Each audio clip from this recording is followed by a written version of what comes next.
Hello. Hello. So включите. Hello, everybody. Good morning, Jim. Good morning. Can you hear us? Can you see us? Yes, very well. Thank you for being with us. We are all very, very excited to hear your lecture and then maybe to talk with you and to ask you some questions after your lecture. So I suggest just a second, people are still entering, so we will have to wait 1 or 2 more minutes. But before you begin with your presentation, I would like to tell all the participants that after you finish your lecture, we will enable all of the participants with audio and video, but I will give some instructions after you finish your lecture, so they do not have to type in chat panel their questions. So I hope there will be a fruitful discussion, and I suppose that you can begin if my co-organizer agrees. Yes, okay. So please share your screen.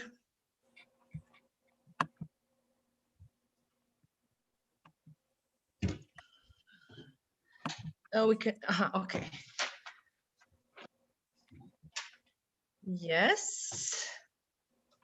Yes, we can see it. How's that? Yes, it's fine. Thank you, we can see it. Okay. Okay. Just tell me when you'd like to start. You can start. We're Okay. waiting for you. Thank you. Okay. Well, first of all, I was just thinking it's been almost 40 years since I've been doing and thinking about pottery function. And I don't recall ever a full day archaeology session on pottery function. So I really have enjoyed this. I was up at 5 o'clock in the morning here in Wisconsin time. And so I missed a few of the papers, unfortunately, but I saw most of them. And, you know, I was very impressed. It was outstanding. And I appreciate and I'm honored to participate as the keynote speaker. First of all, like everyone else, I'd certainly like to thank the organizers of this, Jasna Vukovic and Visna Bikic, who first put this conference together, then had to make a transition to a virtual format. It's unfortunate. This would have been, it's not obviously not that easy to have a discussion as it would be if we were in person. So this was one of all the conferences I've ever been to. I think I would have liked to have been at this conference to meet all of you and see you and hear the papers and be able to share and ask questions. So I'm going to talk about some methodological challenges that come about as part of doing use alteration analysis and pottery function in general.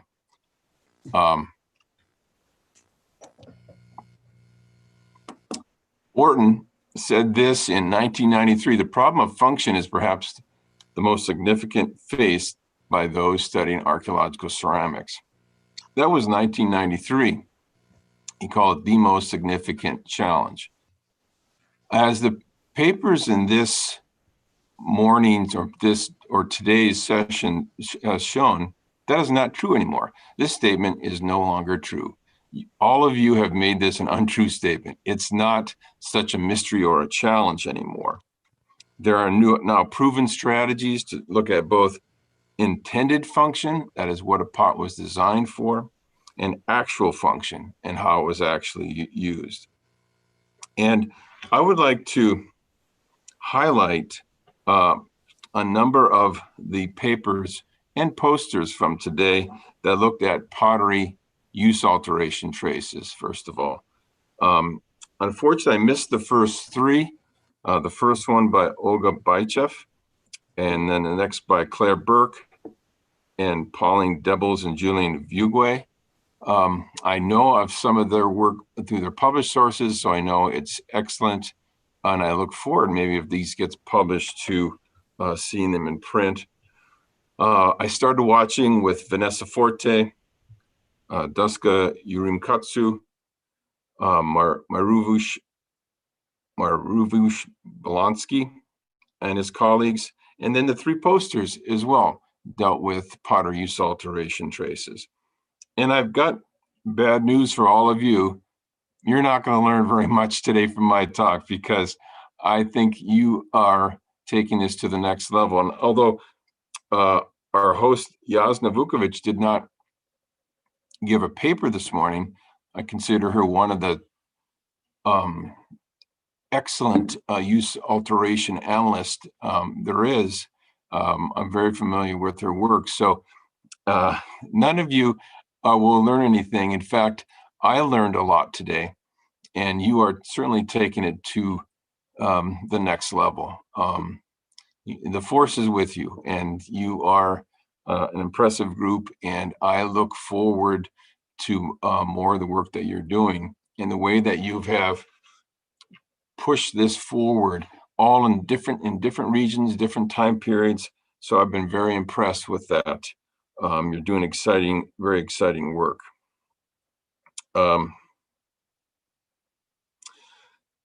As all of these scholars know, and all the scholars in this conference actually, there are methodological challenges in doing functional analysis. And I'm going to focus on some of these challenges here for the next 30 minutes or so. After I provide a little background, I'm going to focus on the challenges that I often hear from people who contact me, and they ask a question and they say they're stuck and they don't know what to do. And so I'm going to focus on about 5 or 6 of these challenges that I think many people, everyone will encounter. And like I said, most of the people of the papers I heard this morning, they have met these challenges and conquered these challenges, it seemed. But still, these are things that in a new region, a new area with new pottery assemblages, that it's something that everyone will have a difficulty with.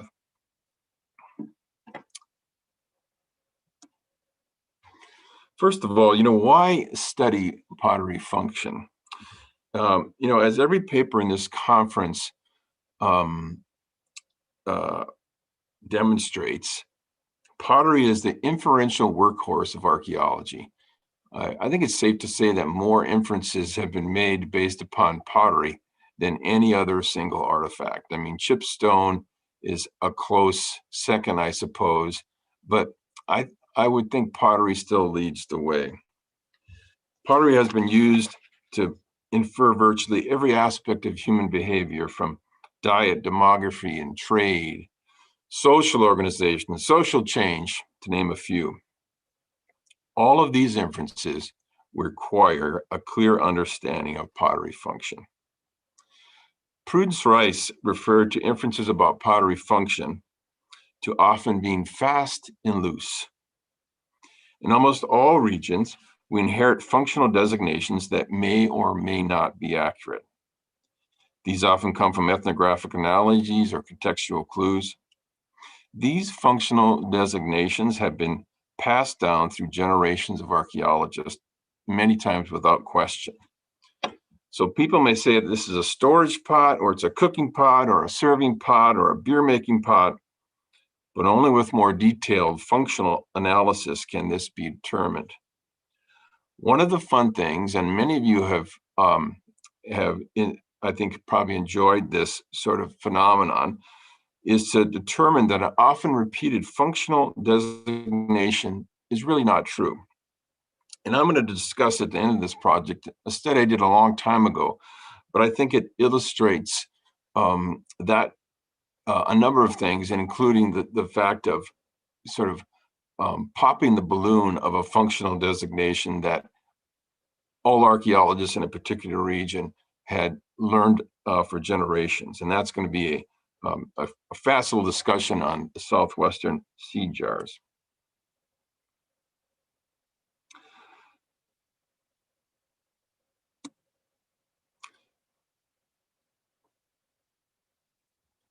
all vessels are designed to be used, and that is to fill some function. The first step in a functional study is to connect the technical choices made by the potter, like temper type and surface treatment and paste composition and orifice diameter and capacity. A lot of you talked about that, many of these technical choices this morning.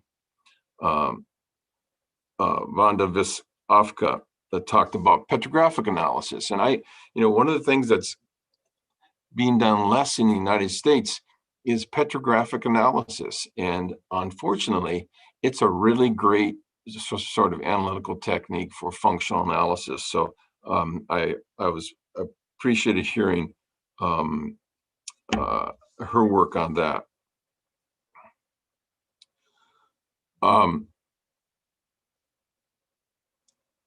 I'd like to discuss the technical choices in terms of performance characteristics, which are the characteristics that a vessel must possess to perform its function.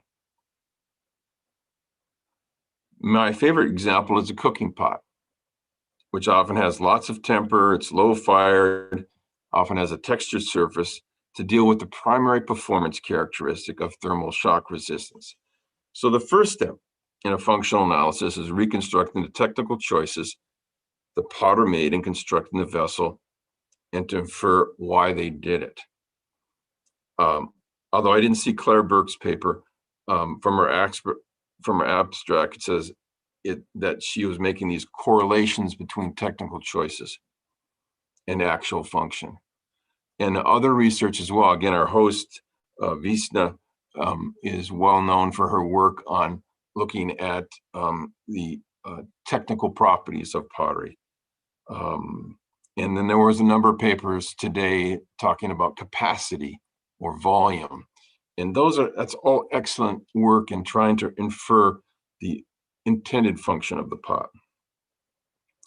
It's funny, sometimes my work has been criticized over the years for focusing too much on utilitarian function and not symbolic function or the social roles that pots can play. These will be some of the things that will be discussed in tomorrow's session. It's true that I've looked at these issues less frequently, but the strategy of isolating the technical choices and inferring performance applies to symbolic and social performance as well. So my basic model is based upon performance, is that there can be technical choices and use alteration traces that can also tell you about ritual performance or symbolic performance. And I've done some of this work, and others have done some of this work as well.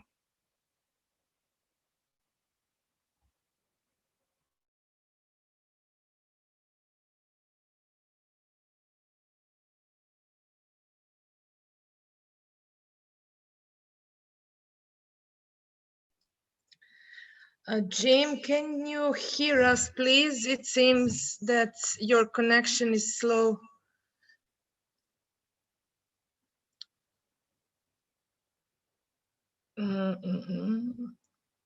Obviously, we are having some difficulties. I suppose we have to wait for a bit.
Hello, Jim. Can you hear us, please? It seems that you have been disconnected. I'm back. Yes, we can see you now. Okay. Sorry about that. Hey, that's another good reason to be in person. This won't happen. Let me change my name here. Okay. I know where I was, so that's. Yes, okay, we can. Yes, okay, we can see you. So please, can you share your screen? Sure. Yes, thank you.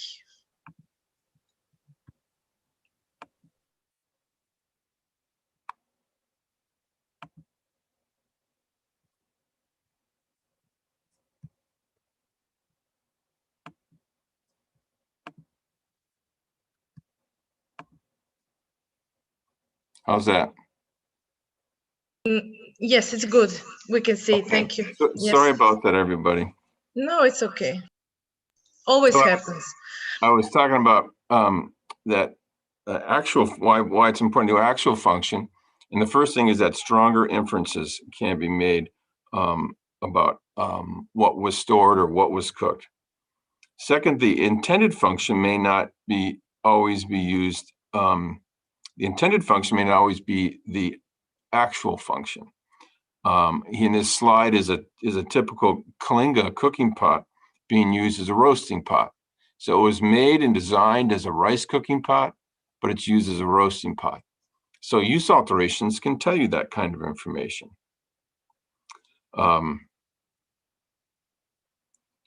Blonsky actually did a good example of how use alteration traces can tell you about how assured it was from a tar-making vessel was used as an ensured form as a polishing stone. So it's those kinds of things that are actually good too. Fourth and finally, a study of actual function can inform on various non-utilitarian functions, as pots are used in religion and ritual as well. These kinds of functions can be inferred as well. So let's get to some of the methodological challenges of inferring actual function. And, you know, I was thinking about when I first started thinking about pottery use alteration, to me, it seemed like studying function was more like looking through the fog and seeing some people, you know, they're doing something with pottery. You can't see their faces. You can't see exactly what they're doing. Maybe they're by the fire. It's looking through the fog. And I was always jealous of my graduate student colleagues at this time who were doing lithic use wear analysis, who could say, hey, this under a microscope, they could tell me this was used to cut leather. This was used to cut meat. I'm like, wow, that's interesting. It sure would be nice if we could do that.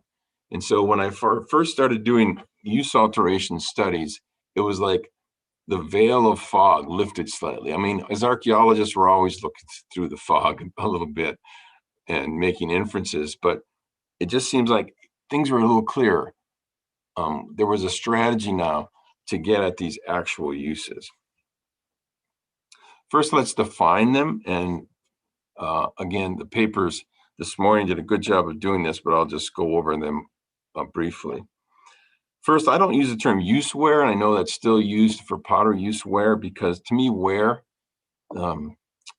implies attrition.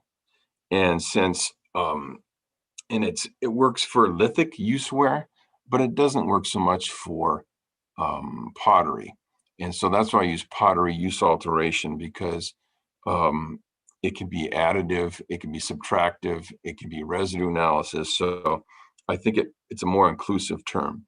And the first is carbonization. We saw lots of good cases of carbonization, which is exterior sooting from the cooking fire or internal carbonization from the charring or burning of the contents of the food.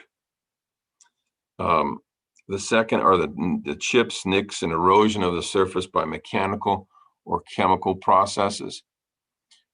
much of the pottery that during our prehistory is low fired. It's easily chipped and nicked.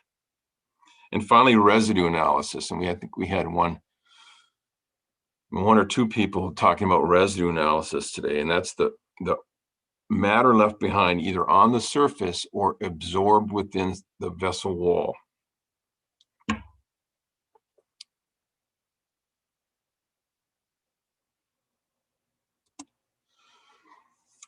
People often contact me and say something like this, or students ask this question like, hey, we've excavated the site. We have 20,000 sherds, and I want to do a use alteration study. I want to do a functional analysis. The first thing I say to this is that the sherd should not be the unit of analysis. For functional analysis, the whole vessel has to be the unit of analysis. Even if you just have sherds, the whole vessel still, in our minds, has to be the unit of analysis. And the way to do that is not only think that way, but to refit and reconstruct and conjoin as much as you can. So even if you have only sherds, you can at least reconstruct parts of vessel, or partially reconstructed vessels are a good thing to do. And in looking at the abstract for Pauline Devils and Julian Vuqua, I thought, well, they really got a great system. They have 50 vessels now that they use as a sort of a standard. And then once you have that, then they can move into a more sophisticated analysis of the sherds. So refitting, reconstructing, using whole vessels. If you don't have any whole vessels, or even many reconstructed vessels from your collection, most museums will from your time period. So I always recommend going to the collections. And it's an underutilized, oftentimes, especially, everyday cooking pots are I've been in museums and maybe no one's looked at them for 100 years. So it's an underutilized resource, but it's very important for especially carbonization and attritional studies. And they also make, just whole vessels alone that are available, make great little small projects. They make great projects for master's and PhD students.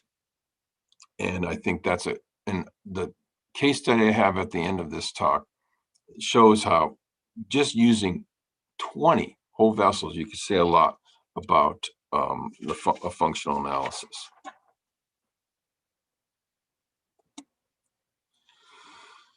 In talking about the challenges in recording traces and linking them to use, but let me back up a little bit, because two of the papers, or three of the papers, talked about doing experiments. And I think regardless of what your challenge is, doing experiments is a good idea. Vanessa Forte, Duska Uram Katsu, and Sergio Taranto. I'm sorry if I'm saying your names poorly. As punishment, you could say my name 5 times incorrectly, and I won't be mad. So I apologize. But I may have said your name incorrectly, but I'm very impressed with your experiments, because you could talk about use alteration traces generally, but because paste is different, because every region has a different sort of ceramic technology, sometimes you just have to figure out these things on your own with experiments. So I thought their work is exceptional. So how does one record and then link these traces to pottery use? I think in terms of patches and patterns. The way I recommend recording both carbonization and attrition is just like the image on the right, where you just make rough drawings of both carbonized surfaces and uncarbonized surfaces, eroded surfaces and uneroded surfaces. And then these quickly become patterns if the behavior involved is repeatable. You know, pots can be nicked and chipped in all kinds of ways, and soot and carbonization can be applied randomly or in post-depositional contexts. But if you these things are repeated and they are everyday use, they'll start to appear in patches and patterns that you can see on whole vessels, and then large sherds, and then you can move to smaller sherds once you understand what's going on.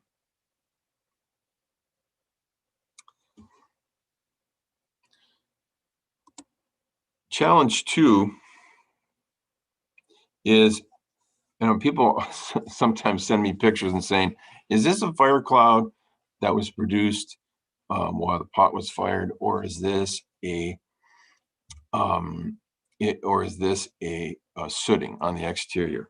And you know what? It's not easy to tell, and I can understand why people get confused.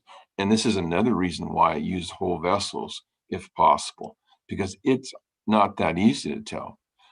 Again, patches and patterns, and fire clouds will occur randomly, obviously. Duska did this, mentioned fire clouds in her work, and through their experiments, they're able to make these to distinguish this. But sooting will occur in a pattern, fire clouds were not, but they can be a challenge. I'm going to say that, and that's why focusing on whole vessels, it's much better.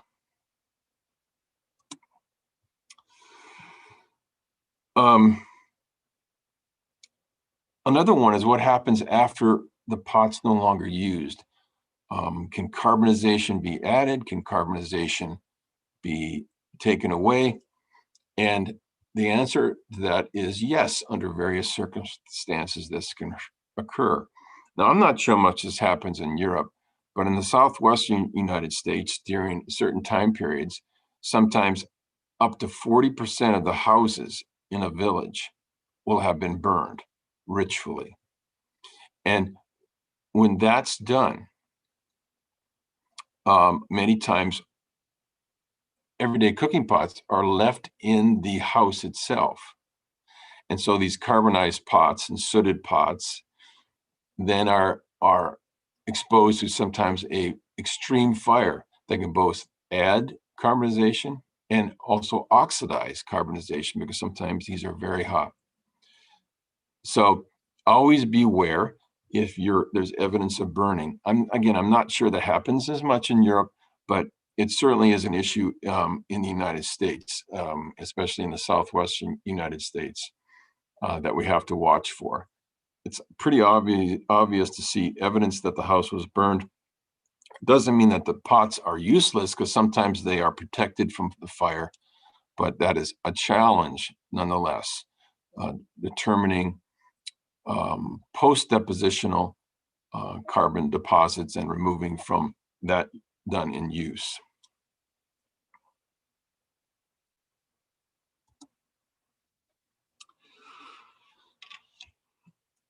One of the challenges in attrition is use attrition versus post-use attrition. There are a variety of post-depositional processes that can erode ceramics and even include abrasion as a result of museum storage. For a person who's looked at a lot of whole vessels in museums, depending upon how they were stored, there can be attrition that's been created as the pot has been placed and moved again over years and years. Again, it's patches and that are important. And also, one of the great reasons to conjoin or to do refitting is that when you see some attrition, if it's evident that it happened after use, obviously, if the attrition does not cross a sherd line in a conjoined piece. So that, again, that's another great reason to conjoin and refit as much as possible.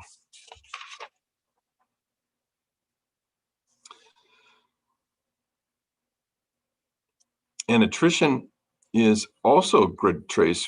You know, we've been talking a lot about everyday cooking pots and utilitarian pots, but attrition has been used on painted pottery, and some very interesting things have been said about painted pottery, including by Olga Bychev in this session. So that's a great thing as well. Another challenge, and this is not so much a challenge, I guess it's a challenge for people to look closely for interior attrition. Residue analysis for years have tried to find the telltale signatures of wine or beer brewing, and this has been met with spotty success. There's been some scholars have said they found it through residue analysis, but it is a tricky one. It turns out that a telltale trace is interior attrition, and that occurs because as the liquid ferments inside a vessel, if the vessel is low fired enough, if it's permeable, some of the liquid seeps into the vessel wall, and then as the gases are created, they rise and expand, and through time start to erode the interior surface. I first noticed this in this case study that I'm going to talk about quite a while ago. And it was my colleague, John Arthur, doing ethnoarchaeology in Ethiopia, and this is where this pot comes from, where he confirmed that alcohol brewing eats away at the inside. It starts with pits. Pits turn into patches. Patches, in this case, turn into vessels that have been completely eroded. So in an earlier paper, I challenged all archaeologists to look for this kind of thing, and many people now have seen it, including our host Jasna Vukovic, who did an excellent paper on maybe 10 years ago already now, but on the alcohol brewing evidence in her vessels. So residue analysts can keep looking, but I think attrition is a great way to identify early brewing, evidence of early brewing. Residue analysis is a tricky one. And, when I first tried in the early 1990s, late 1980s, I started trying to do residue analysis on my own. And at the time, there had been some success in residue analysis, but not a whole lot. It wasn't routinely used. And so what I did is I took some Kalinga pots, some from ethnoarchaeological context, and tried to, because I knew exactly what was cooked in the vessels, tried to see if I could do the residue analysis. And so to see if they survive, see if I could identify what was in the pots. And also that the residues would survive cooking temperatures. And I focused on lipids. Lipids were, I thought, the most promising, and I think still are the most useful organic residue, because if the lipids, in this case, have to become absorbed inside the vessel wall, or then they become entombed and they can potentially preserve. And so I found an organic chemist at my university, and a lipid chemist, in fact, with a GCMS. And I really didn't know what I was doing, but I ground up the pottery, removed the exterior surface. They showed me how to remove the lipids, and from the sample, we found lipids. And but we ran into problems immediately, because although this lipid chemist knew what he was doing from the chemical standpoint, he didn't understand the issues of ancient materials. He didn't understand with lipids, but the biodegradation, because in lipids, you can almost, lipids can last thousands and thousands of years. Sometimes they're degraded, sometimes they're not, but they're still lipids. So it's tricky to identify it. And although we have some archaeologists who have become adept at doing their own residue analysis, I learned early on, because of all the little chemical problems, that it should be left to the experts. It can be archaeometrists, or it could be, people that, there are a variety of labs now all over the place that do this. And then there was also the question of multifunctional pots. What do you do? Is it, when people cook things, is it the evidence of the last thing that was cooked? Is it an amalgam? What do you find with lipid analysis? And I think the short answer to that is, it still requires an inference. You can send in the sherds and you're going to get results back, but you still have to make inferences based upon the other information you have. It's also good, I found, or others have found, that the samples are taken from maybe the shoulder area, or what is the scum line, because the cooking fire can break down lipids as well. So the cooler part of the vessel during cooking, it's a little better. And I've also found, my colleague, Susan Koyman, suggested a multi-proxy strategy. Now, when you start talking about different strategies, the price goes up, obviously, and these can be expensive things, but she had a lot of success with combining lipid analysis with stable isotope analysis.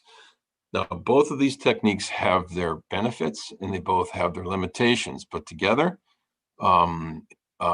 they can be useful at zeroing in on what was actually cooked or stored in the vessel. And other analysts have used other techniques, multiple techniques, to get at it.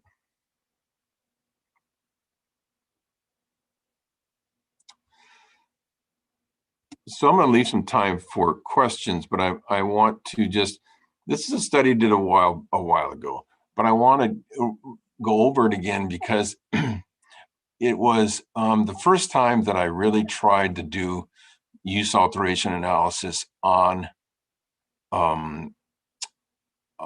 archaeological samples in a bigger way. I devised the use alteration strategy from mostly experiments and from ethnoarchaeological collections, but I thought, let's try something on some whole vessels. And so the earliest pottery in the southwestern United States, in what's now called the Four Corners area of the states of Utah, Colorado, Arizona, and New Mexico, the earliest pottery there doesn't occur until about AD 100. And it occurs in the shapes that we just saw that the archaeologists in the region call seed jars. And the archaeologists assumed, this is just what the area looks like today. It was wetter back then, but still it's a arid environment. The reason why they called the pots seed jars is that the descendant populations in the region, including the Hopi, made a pot of similar shape and size to the ones that are the earliest pottery, except in most cases, they're highly painted. And this globular shape with a narrow mouth, a bowling ball kind of shape, and the Hopi used them to store the seeds for next year's planting of corn, beans, and squash. And so archaeologists for generations had said, well, the earliest pottery, therefore, by ethnographic analogy in the American Southwest on the Four Corners region must have been used to store seeds. And I thought, I thought that's an odd thing. If you look around the world, no one ever has, this would have been the only place in the world where that would occur, where the first pottery in the world or a region would have been for storing seeds. And so I initially thought that was odd. So I went to 6 different museums. I tracked down every whole or partially reconstructed seed jar from the region. And within seconds, literally within seconds, and maybe some of you who do this kind of analysis have this experience too, I realized that these pots were used over fire. They were cooking pots. There was both exterior sooting and interior carbonization. And there were 2 types, and this has sort of become a classic, and I saw some of this even in today's presentations, these representations, and especially in the experimental work that was done, of 2 kinds of, this is interior carbonization. Again, this is, this was done, and I sketched, I think it was only 20 pots, but they all had some exterior carbonization, and they all had some interior carbonization. And they fell into 2 categories. The lower one is the classic, which is now the classic for boiling, where you have where the water level is, where the scum line is, you get charring, because below the water line, the walls of the vessel never get much over 100 degrees centigrade. The water, it could boil, but it's never going to get over that. Well, food particles don't char until about 300 degrees centigrade. So at the scum line, there was a ring, and sometimes you get at the bottom because food goes to the bottom and sometimes burns there. But that's a typical boiling pot.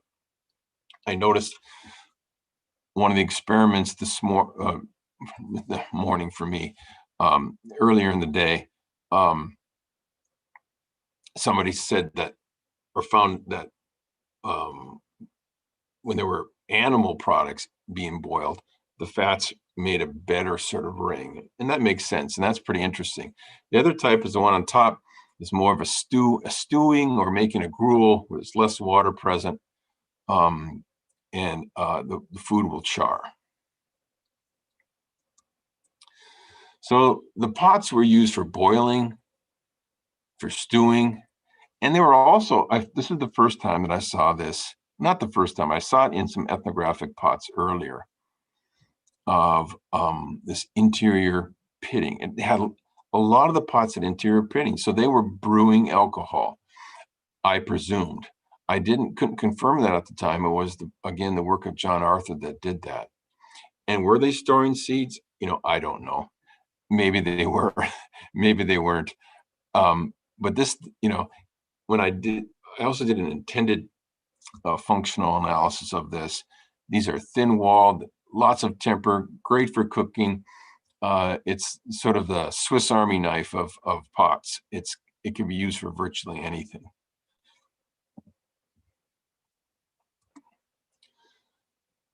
So I've talked long enough, and I guess now would be the time to bring in some questions. I can stop sharing my screen, you think, Jasna? Yes, you can stop sharing your screen. Thank you very much. This was really inspiring, because your work inspired many of us, as you know, of course. So thank you. Before we proceed, I would like to give some instructions to our participants. So if anyone wants to say any comments or ask any questions, please just click on the reactions button on the bottom of the screen. And when you click on it, you can see raise hand. So if anyone wants to ask something, please raise hand. So it won't be noisy, and we will have some line. So I think we already have some questions. Just a second. No? Okay. We will wait a bit.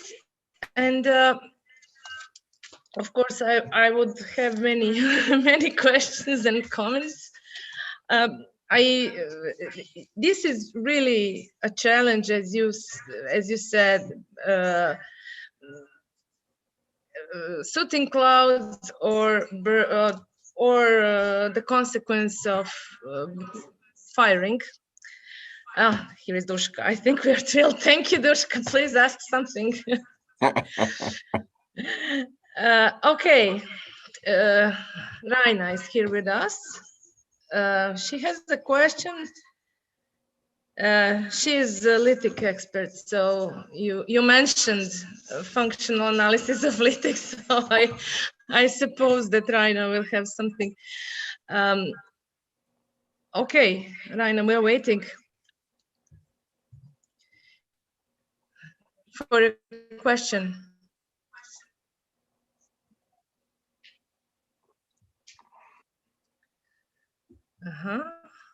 As an excavator, I have a ton of pottery, but with no hope of restoration. Yes, it's fragmented. Yeah, that's a common problem for everyone, everywhere, just about.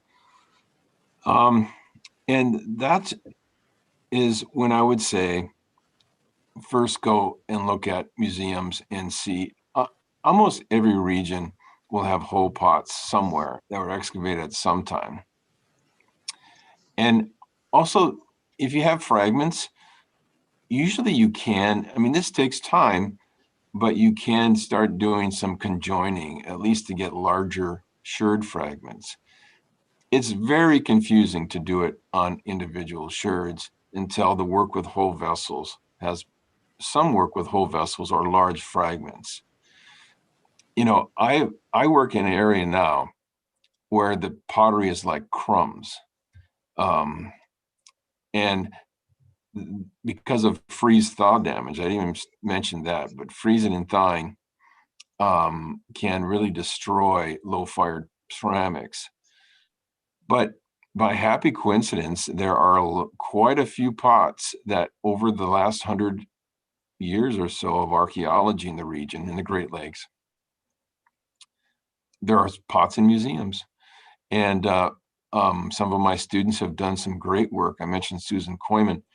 She did a great work on middle and late woodland pottery from the region, and showed that there was a difference.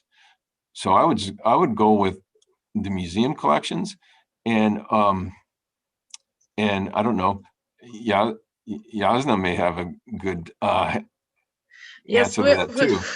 I don't have a recipe, of course. Yeah. But yes, we are all dealing with the highly fragmented materials, so but, that is a problem.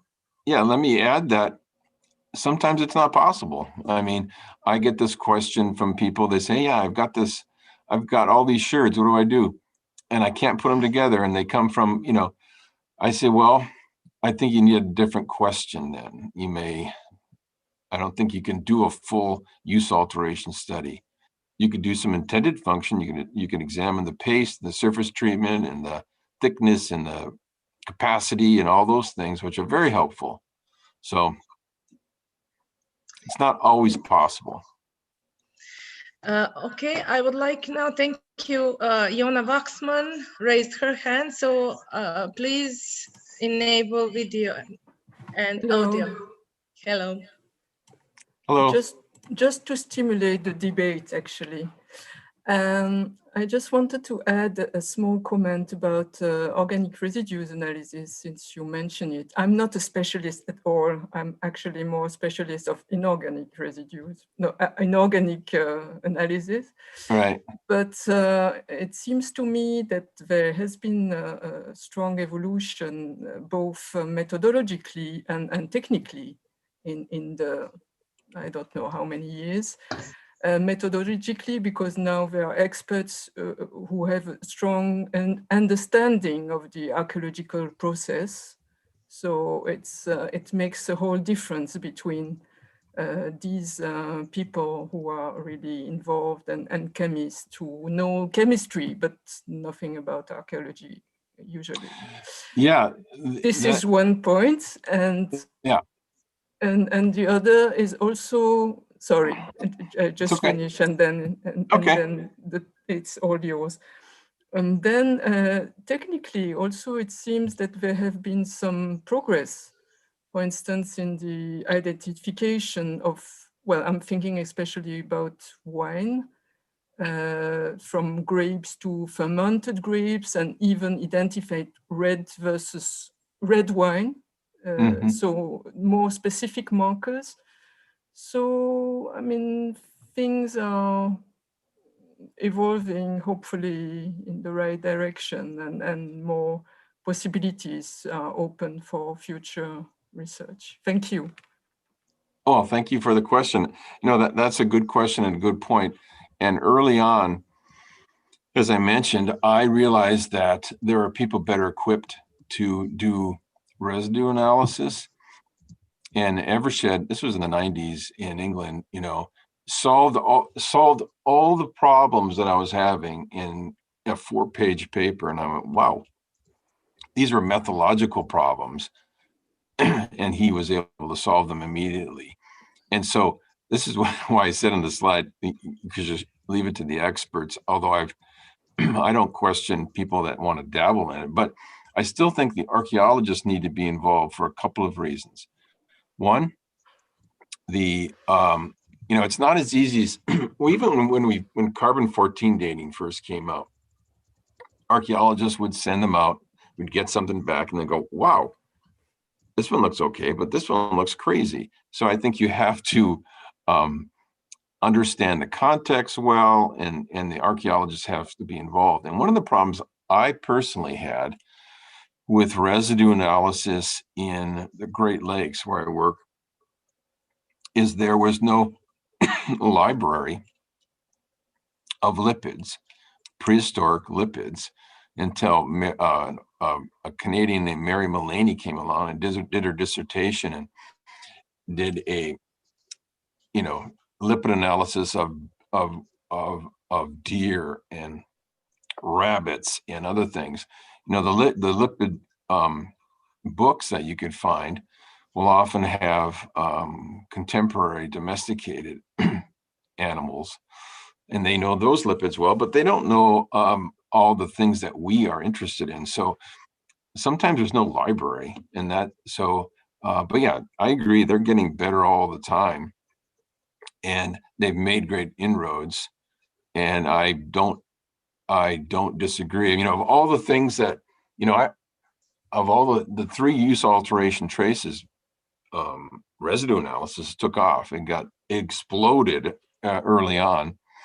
But I think, you know, it's like the tortoise and the hare. I think the carbonization and attrition, as these papers have shown, is coming up strong. And I think in some ways is more instructive than residue analysis. Thank you. Duška Uremkocu also, she was typing me in chat. So Duška, please enable audio and video, and please ask your question.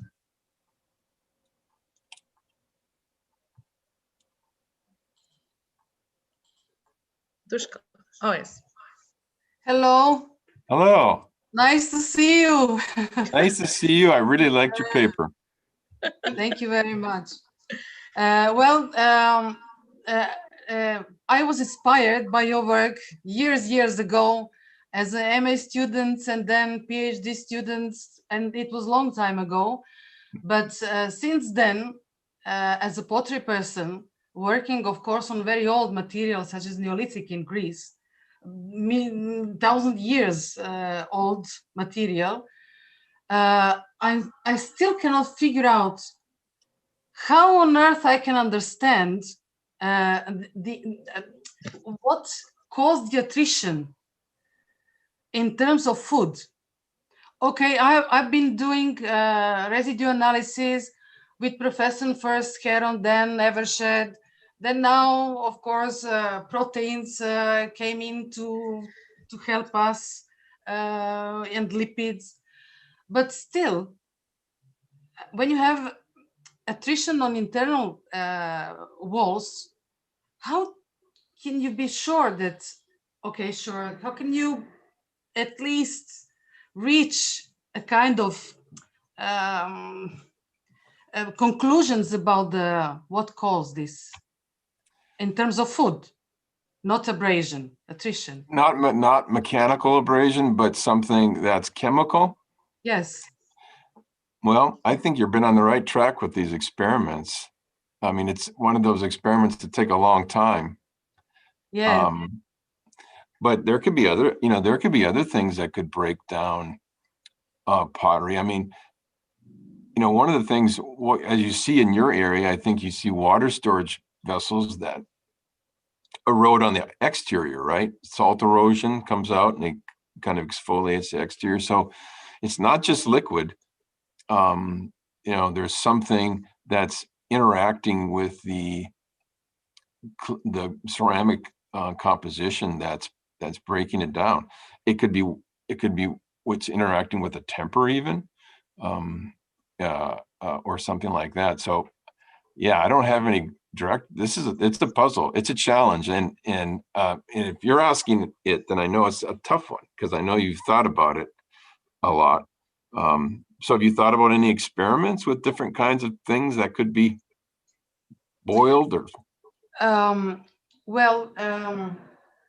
I've seen really a heavy attrition on cooking pots. Definitely, I'm sure that it was cooking. Okay, it might have been high temperatures. I mean, the pot exposed. It was not from burned cows or something like this. Yes, I was thinking of ceramic fabric must have been affected because it was shell tempered. But still, I didn't, any clue about what might have caused such an attrition. Okay, because you are so, perhaps the most specialist of all of us. That's why I was trying to.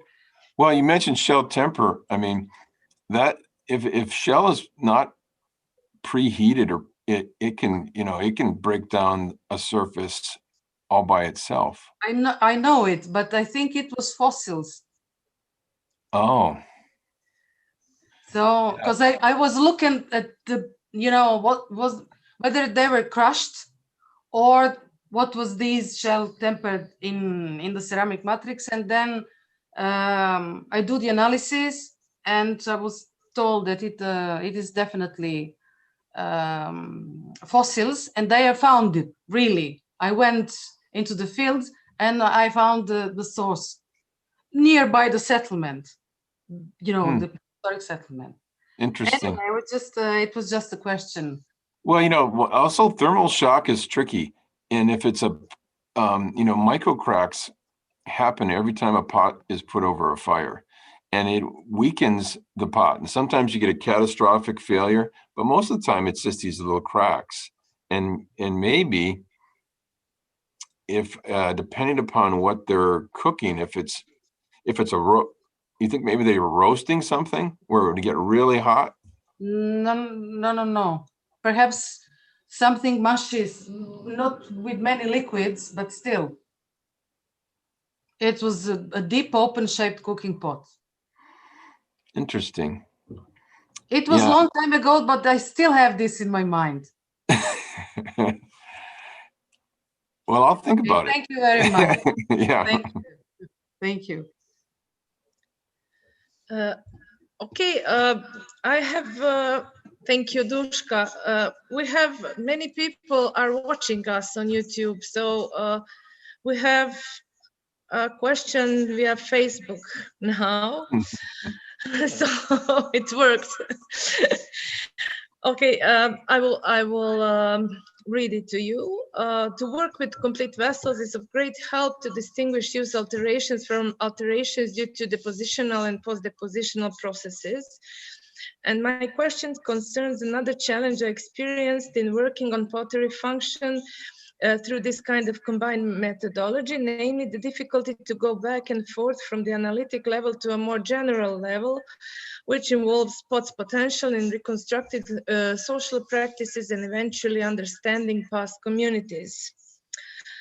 So that was our colleague Maria Bianca Dana, and she wanted to share this. So maybe you have comments on this. I think if she's getting at, going from understanding, utilitarian function to the bigger picture. Yeah. And I love it when people go to the bigger picture, but for me, when I've done this kind of thing, I have one thing that we're pretty good at right now is figuring out utilitarian function. And we're not so good at some of these other things.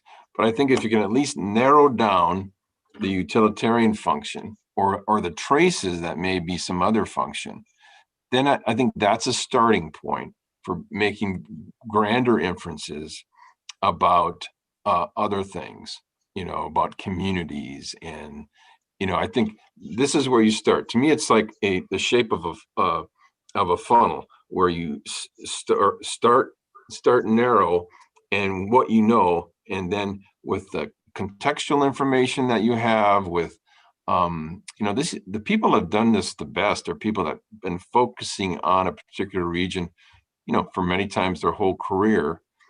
And then, then they could start to see these bigger things. But I mean, that's the goal. But I always think, sometimes people say, well, I'm interested in these social things. I'd say, well, I think that's good. And maybe you can get at it the way you're going. But I think that it would be good to look at the use alteration traces first. And sometimes the use alteration traces are tell you about ritual. That happens all the time. It's not just about cooking and storing food. It's not just a cuisine thing. It's about ritual too. So I don't know if I answered that question, but it's a tough one. I'm not getting any easy questions, that's for sure. Yes. Thank you. Okay, do we have someone else who wants to share something with us or ask some questions? And while we are waiting, it just came up to my mind because you're studying now the pottery of Great Lakes, as far as I know. So it's hunter-gatherer community. So can you share with us some challenges in making analysis of such pottery? Yeah, well, we have the hunter-gatherer pottery is very difficult around the world. Yeah, because it's many kinds. Some people have called it software because it's sometimes fired so low, even an open fire, that it doesn't preserve well. Number one, and it also can be used for a lot of different things. I'm very fascinated with the earliest pottery in the world. Two questions. The earliest pottery in the world, which is always with hunters and gatherers, making it for a variety of reasons. It could be ritual, it could be storage, it could be a shaman, it could be all kinds of things. And then this next jump, when it becomes, okay, people are making pottery as part of their cuisine, cooking. And I think that's another transition. And I think most of the potters in that next transition are probably women. The ones before that, who knows? I mean, that's hunter-gatherer pottery is an untapped area, but it's also has so many sort of preservation challenges that it can drive you to drink more. I can imagine. Yes. Yes, okay. Do we have any other questions, please, dear colleagues? Our colleagues are shy, I would say, a bit. Okay, we will wait, Vesna. No. If not, Vanessa, please.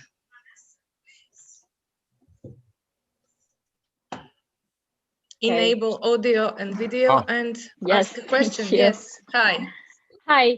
I just wanted, James, ask you if you can tell us something more about the impact of the post-depositional process on suiting, because it's a problem. Sometimes we have this doubt in the archaeological materials. So it is assumed that sooting doesn't preserve usually. Maybe sometimes we have something for the sediment, the preservation of the context. So can you tell us something more, or how, if there is a way we can address this problem, or any ideas about this? Yeah. Thank you, and thank you for your talk.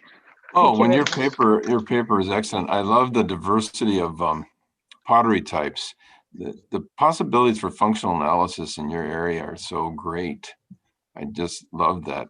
I love what you're doing. Yeah, sooting, you know, I think it depends on, there's a lot of factors that go into sooting, and it has to do with the type of wood. A real resinous wood will, with pine pitch, can stick, and sometimes that can preserve, or it may not preserve, depending upon whether you have an acidic soil.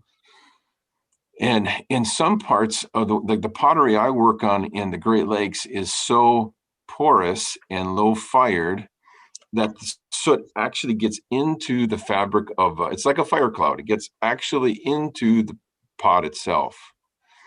And boy, that usually stays for a long time. And it's, but your material is probably higher fired, and and here's another problem, you know, depending upon who, especially with whole vessels in museums that were excavated a long time ago, people scrubbed it off. And that, you know, they say that looks like dirt. Yes, exactly. Let's scrub harder. And we find traces sometimes of this work. So. Yeah. I mean, I'm very careful about washing ceramics now. Yeah. Where, you know, I used to be like everybody else. Let's get it very clean. Well, now I don't want it clean. And so, but that's a problem for museum collections, though. And especially your material that's higher fired, more higher quality. Sooting, I think, is going to be, it can be easily broken down in the environment. Yeah. So this is a very interesting point to consider. Yes, thank you very much. Maybe but the interior other experiments. Yeah, your experiments are great, but the interior sooting, that's not the problem. Interior carbonization is not a problem, is it? That no, it's preserved. It's just because this is a topic that I discussed many times with colleagues about sooting and the preservation in post-depositional context, post-depositional processes. And as you know, the other factor involved is the hearth type and the way that it sits on, the pot is sitting, you know. The slides I had, the pots are sitting on these dogs, and they get easily sooted. But if it's a flat bottom pot resting on, I don't know if the fire has to lap up the side in order to create the soot. And sometimes when the fire is so hot, there's no soot. I mean, you've probably seen that with experiments. It may get on it, but then it burns it right off right away. Yeah, I also noticed that when we have a sooting and we reuse the vessel, sometimes the flame can cancel the previous sooting. So what we see is just the last action. So that's exactly right. I found that early on too. That sometimes it oxidizes the soot the last time, and then maybe puts some on, but maybe it doesn't. You know, the Kalinga were a different example. That wood was so resinous that it became almost like a surface treatment. It got so thick, but that's kind of an extreme thing. Usually it's not that way. Thank you very much. Keep up the good work. Yeah, thank you. You too. Thank you, Vanessa. Do we have someone else for questions, please? No. Yeah, I see somebody. Yes, but that's Vanessa, I think. Vanessa. Nikos. No. Nikos, okay. I'm sorry, Nikos. Please.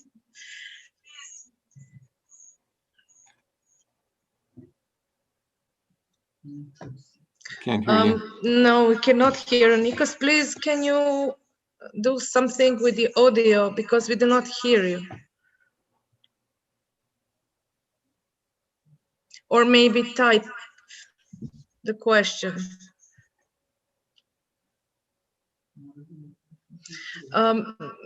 Maybe in the meantime, we can, Olga Baiche wants to ask a question. So before Nikos, maybe Olga can ask and we will see what's happening with Nikos' audio, if you agree.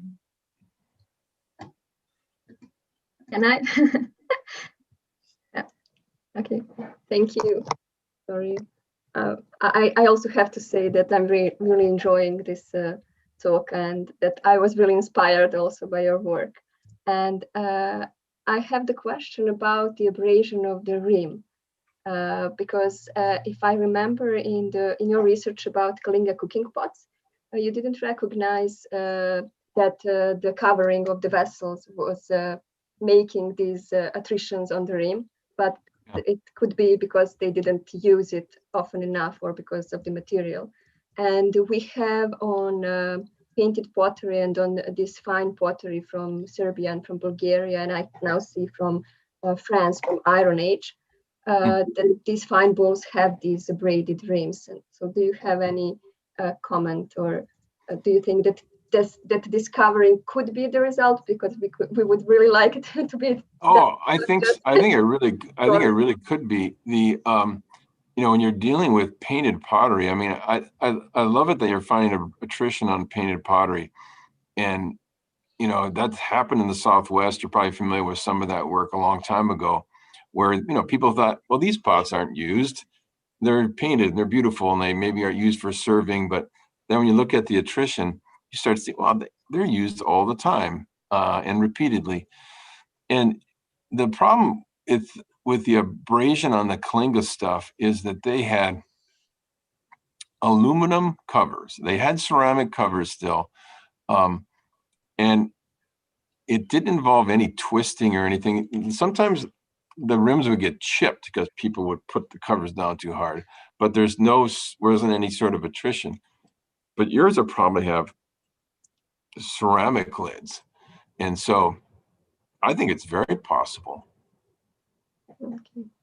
Yeah. We don't actually have lids as such, but maybe they use the shirts, bigger shirts. Yeah. Ceramic shirts. Okay. Yeah, or it could have been a rock, or it could have been something else. Okay. Now, is there evidence of twisting? Is it lateral? Is it around the rim? Macroscopically, I couldn't see any scratches. Just on some samples, but that I think that they were used in a secondary use, such as shirts that were used as tools. I don't think it's because it's really, really hard abrasion and flat rim. And sometimes pots are stored upside down on dirt floors. I know. So I don't know. It could be a storage thing. Okay. Thank you. I really enjoyed your. Well, I didn't hear your paper, unfortunately, but I read about your stuff. So. Thank you very much. Mm-hmm. Thank you, Olga. Now I would like to see if Professor Nikos Evstratiu managed with his audio. I don't know, Jasna. Can you hear me now? Yes, we can hear you. So I was very glad to meet Professor Skibo. I'm not a pottery man, but I'm an ethnoarchaeologist, so I know you from many years. Well, my question is, I will try to open Pandora's box. What's your view on ethnoarchaeology? Because it's a kind of discipline, or at least a research strategy, which has been, criticized a lot over the years. Have you changed your positive, I suppose, I hope, view on ethnoarchaeology? Well, there's lots of issues involving indigenous people. And as time goes on, ideas about this change, and probably rightfully so. I haven't done it in a long time. You know, for me, ethnoarchaeology is not just indigenous people anyway. It's just, I study the relationship between people and things at any time or any place. And so it could be potters at the pottery studio around the corner. And to me, that's ethnoarchaeology. So yeah, but there's, you know, gosh, it was in the 1980s when I did it, and the world is different. I don't know anybody, and you know, the Kalinga are still there, still making pottery. But I don't know anybody actually doing it there anymore. And I don't know. I didn't consider myself an ethnoarchaeologist for life anyway. When I did it, it was just for a specific reason, and I never envisioned that I would do it again. So I have not been involved in those discussions, actually. Excuse me. So and maybe that didn't answer your question at all. No, like a politician. No, you, of course you did. But everything comes down to what we call emic, the emic attitude, emic approach. How important is for you, the emic thing? I mean, can it alter our idea or our explanation, interpretation of pottery, of vases, this is the question, the more important question to me. Well, you know, when I did my ethnoarchaeological work, it changed forever the way I look at archaeology and the way I look at pottery. It changed it forever. And without that experience, I don't think I would have gone down the path I did. And so I think that perspective was important. But I always avoided these emic and etic debates, because what I was doing among the Kalinga was trying to find pottery use behaviors that would help me build a model, a general model for pottery use alteration that would be applicable anywhere. I wasn't so much interested in how the Kalinga cooked per se. I was interested in what the Kalinga could teach me to build models about pottery making. So I had a different attitude about ethnoarchaeology, I suppose, anyway. It was a means to understand the relationship between pottery and people, where I could build general models. So what do you suggest? Shall we abandon the doing ethnoarchaeology altogether, or do we just keep trying to get something out of it? Well, I'm like you. I don't think I would like to see it abandoned. But, you know, we have to take the lead of our cultural anthropology colleagues, I think. And, you know, it's just a new time for anybody who studies living people, whether you're a psychologist or a sociologist. I mean, it's different for all the social sciences. Yeah. And it may be different for you than it is in the United States, or maybe it's the same. I don't know, but so it's changed. Thank you very much, Professor Skibo. Nice. Very nice to meet you. Thank you very much indeed. Okay, thank you. Do we have any more comments or questions? Anyone?